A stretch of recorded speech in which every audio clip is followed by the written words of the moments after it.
Alors j'ai suivi des émissions sur l'amour, et ce que je trouve absolument ridicule, c'est de traiter l'amour chez les hommes de la même façon que l'amour chez les femmes.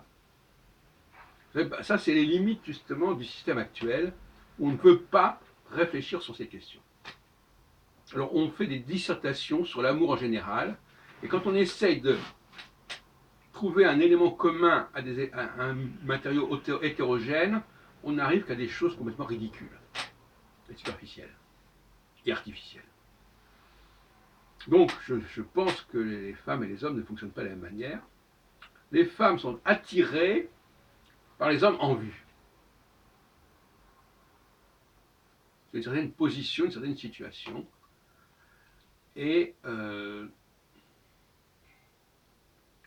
alors ça peut être à un niveau relativement limité, dans une entreprise, dans un groupe, dans une société, dans une association. Mais il faut qu'il soit en vue. Et quand on est en vue, il y a des occasions de rencontrer pour un homme des femmes qui sont demandeuses. Alors, bien entendu, d'autres critères doivent se greffer dessus, ça va de soi. Mais ne pas mettre l'accent sur cette condition première, ridicule. Ça veut dire quoi aussi? Ça veut dire que les gens qui ne sont pas en vue, eh bien, au fond, sont laissés pour compte quelque part. Ou alors que c'est trop tôt. Alors, quelqu'un peut, à un moment donné, ne pas être courtisé par des femmes, et quand il arrive à une certaine situation, sa situation va changer. La relation, les conditions vont changer. Oui. Donc ça aussi, il faut bien comprendre que tout ça est relatif à la carrière des hommes. Et ça peut aller dans le sens inverse. Quand cette carrière monte, quand cette carrière décline. Eh bien, les femmes également vont se rassembler autour de cette personne, ou au contraire, s'en éloigner.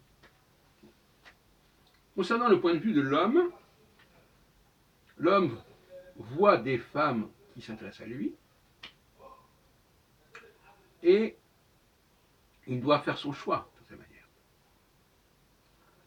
Alors, je ne vous cache pas que cette problématique est également valable au niveau théologique.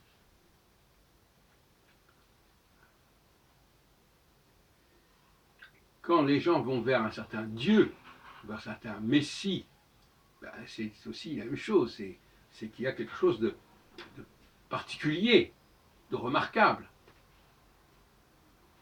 Et alors, la solution, c'est évidemment la polygamie. L'homme peut, en voyant qu'il y a plusieurs femmes qui s'intéressent à lui, il peut dire, moi je les prends toutes. Et d'une certaine manière, les hommes en vue ont une certaine forme de polygamie. Ça ne veut pas dire qu'ils sont mariés avec tout le monde.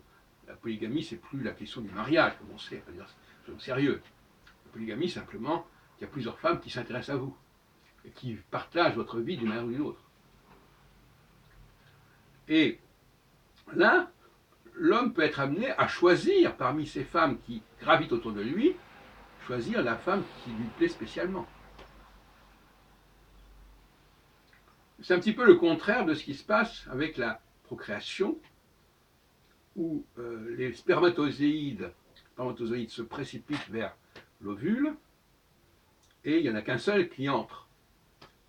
Et bien là, c'est le contraire, c'est les femmes qui se précipitent vers l'homme, et il y en a une qui va entrer, si on veut, pour résumer les choses comme ça.